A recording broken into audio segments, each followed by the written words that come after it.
전세제도는 집 없는 세입자로 살고 있는 서민들에게는 참 편리한 제도입니다. 동시에 자칫 계약을 잘못하면 아끼고 아껴서 모은 전세 보증금을 하루아침에 날리게 될 수도 있습니다. 때문에 전세 계약을 할 때에는 많은 사람들이 조언과 검색을 통해 주의사항 등을 숙지하여 조심스럽게 계약을 하게 됩니다. 또 중개업소를 통해 전세 계약이 잘 이루어지도록 수수료를 지불하면서 조금이라도 안전하게 계약이 되도록 노력을 하는데요. 하지만 우리가 조심을 하더라도 어느 날 전세 사기의 당사자가 되어 전세 보증금을 날리게 되는 것이 우리의 현실입니다. 전세 사기는 단 한 번도 나의 인생이 완전히 바뀔 수도 있는 큰 사건인데요. 왜 우리는 조심하는데도 전세 사기를 못 피하게 될까요? 시중에 전세 사기를 당하지 않기 위한 내용을 찾아보면 많은 전문가들이 나와서 대부분 전세 계약할 때 주의사항에 대한 내용을 말합니다. 하지만 계약 방법의 문제는 아닌 것 같습니다. 전세 사기를 피하기 위해서는 계약 방법이 아닌 전세 계약을 하면 안 되는 집을 알고 계셔야 된다 말씀을 드리고 싶습니다. 오늘 알고 보고에서는 전세 계약을 절대 하면 안 되는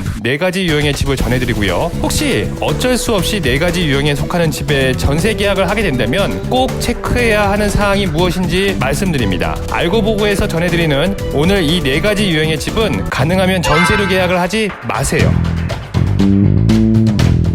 최근 무려 500채가 넘는 빌라를 구입하여 300억 원에 가까운 전세 보증금을 떼먹은 전세 사기 사건이 언론에 보도되면서 많은 사람들에게 충격을 주었습니다. 하지만 이러한 전세 사기는 비단 최근에만 있었던 일은 아닙니다. 과거에도 전세 사기는 잊을만 하면 일어나는 생각보다 흔한 사건입니다. 안타까운 것은 과거부터 전세 사기는 늘 발생되고 있지만 피해자는 아무리 조심하여도 여전히 피해를 보고 있다는 사실입니다. 언론이나 인터넷에서 전세 보증금을 지키는 방법은 꾸준하게 언급되고 있습니다. 하지만 그다지 실효성이 있는 듯 하진 않습니다. 전문가들은 모두 하나같이 말을 하는데요. 여러분도 잘 알고 계십니다. 우선 전입신고와 확정일자를 꼭 받아라, 계약 시 등기부등본을 확인하고 집주인을 확인하라, 대출이 많은 집은 피하라 등 대부분의 내용이 모두 잘 알고 있는 내용들입니다. 하지만 정말 이들만 신경 쓰면 그걸로 끝일까요? 그래도 전세 사기가 줄어들지 않는 이유는 무엇일까요? 우리의 전세금은 어떻게 지켜야 할까요? 오늘은 알고 보고에서 진짜 전세 사기를 피할 수 있는 방법을 조금은 다른 관점으로 말씀드리고자 하는데요. 그동안 다른 곳에서는 이런 이야기를 들은 적이 없으실 것입니다. 알고 보고에서는 오늘 바로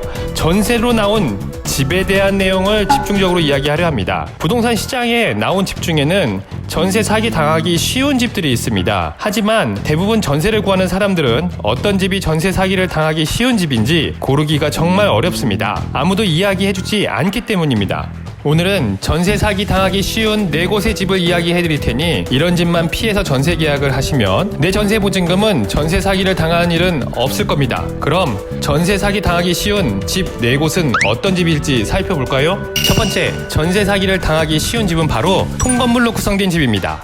통건물이란 말 들어보셨나요? 부동산 중개업소에서 잘 사용하는 표현인데요. 통건물이란 한 건물의 주인이 한 명인 건물을 통칭하여 말합니다. 쉽게 예를 들어볼게요. 우리가 알고 있는 아파트나 오피스텔은 통건물이 아닌 집합 건물인데요. 모두 호수마다 집주인이 다르죠. 이와 달리 통건물은 언뜻 외형상으로 보면 아파트나 오피스텔처럼 똑같아 보이지만 1층부터 맨 꼭대기층까지 모든 호의 주인이 한 명으로 구성되어 있습니다. 통건물은 등기부등본이나 건축물 대장을 보면 아파트와는 완전히 다르게 표시가 되는데요. 아파트나 오피스텔은 등기부등본을 보면 집합 건물이라고 표시되어 있고 토지와 건물의 표시가 등기부등본 한 곳에 모두 표시됩니다. 하지만 이른바 통건물은 등기부등본을 보면 토지 등기부등본과 건물 등기부등본이 따로 나옵니다. 이런 건물이 이른바 통건물이라 불리는 건물입니다. 통건물의 집은 전세 계약을 가능하면 피하는 것이 좋습니다. 이런 집은 집주인이 의도하지 않아도 입주자들이 전세 보증금을 날리기 쉬운 집입니다. 통건물의 경우 전세 계약 후 입주 때 전입신고와 확정일자를 잘 받고 등기부등본까지 잘 확인하였다 하더라도 집주인의 경제 상황이 안 좋아져 그 건물이 경매로 넘어가게 되거나 공매가 진행이 되면 내 보증금은 100% 보장을 받지 못합니다. 주택임대차보호법에서 실제로 경매가 진행이 되면 임차인의 보증금을 모두 보장해주지 않고 살고 있는 입주자들의 임차보증금을 모두 합친 뒤에 비율대로 나누어주는 내용이 있기 때문입니다. 때문에 집주인 경제 상황이 안 좋아져서 경매나 공매 등이 진행될 경우에는 내 보증금의 일부가 없어질 수 있습니다. 두 번째로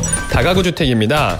다가구 주택은 먼저 언급한 통건물과 내용이 동일합니다. 다가구 주택은 4층 규모의 건물로서 통건물처럼 등기부등본을 살펴보면 토지와 건물의 등기부등본이 따로 나오고요. 건물의 주인은 한 분인 경우가 대부분입니다. 사고가 나는 경우 또한 먼저 언급한 통건물처럼 내용이 똑같다고 생각하시면 됩니다. 세 번째, 지금 막 신축한 분양 빌라 다세대 주택입니다. 주로 건물 하나에 20 내지 30가구 정도의 신축 분양 빌라 또는 다세대 주택을 말씀드리려고 하는데요. 최근 3, 4년 전부터 발생된 전세 보증금 사건이 이 경우에서 가장 많이 나타나고 있습니다. 신축한 집이라 내부가 정말 깨끗하고 좋거든요. 그뿐 아니라 신축이다 보니 등기부등본에도 나의 전세 보증금의 순위가 우선순위가 됩니다. 이 집이 어떻게 전세 사기에 등장하게 될까요?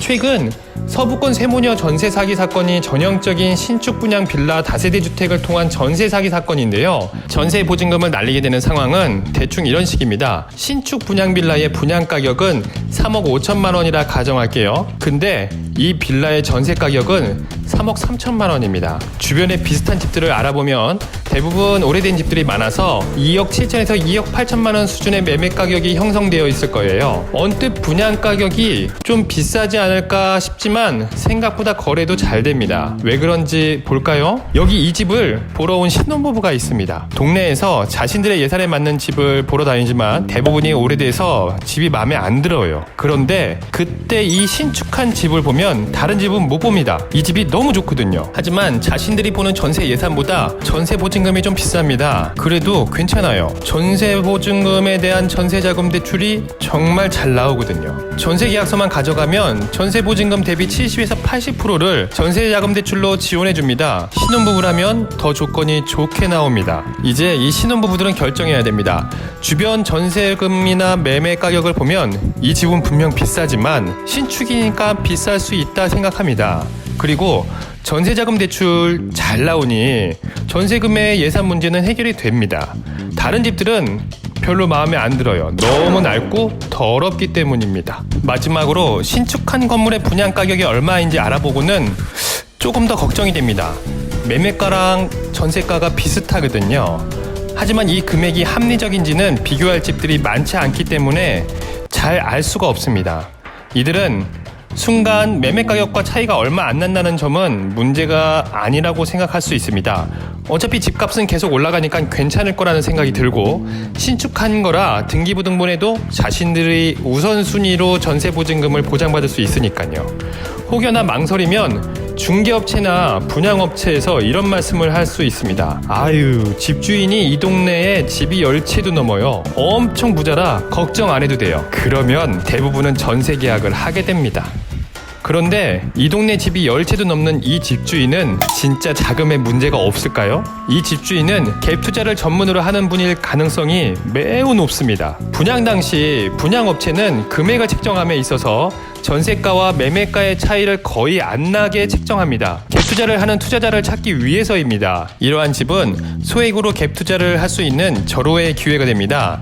때문에 신축한 빌라 등을 분양하는 회사에서는 애초에 신축 차원부터 갭 투자할 투자자를 함께 찾기도 합니다. 자, 보세요. 신혼부부들이 계약한 집의 집주인이 갭 투자를 하는 분이라면 어떨까요? 이런 집은 더욱더 전세 보증금을 날리기 쉽습니다. 부동산 경기가 조금만 삐끗하거나 집주인의 경제 상황이 안 좋아지면 바로 이 집은 경매나 급매로 처리될 수 있습니다. 이때 낙찰 금액이나 급매 금액이 전세 보증금 아래로 형성될 수도 있겠죠. 그럼 어쩔 수 없이 나의 보증금은 날아가게 되는 겁니다. 물론 모든 분양 중인 빌라나 다세대 주택이 그렇다는 것은 아닙니다. 무엇보다 주변의 시세와 비교를 충분히 하고 고민해야만 합니다. 마지막 네 번째로 전세 계약 시 꼭 피해야 하는 집은 계약 시 집주인이 안 나오는 집입니다.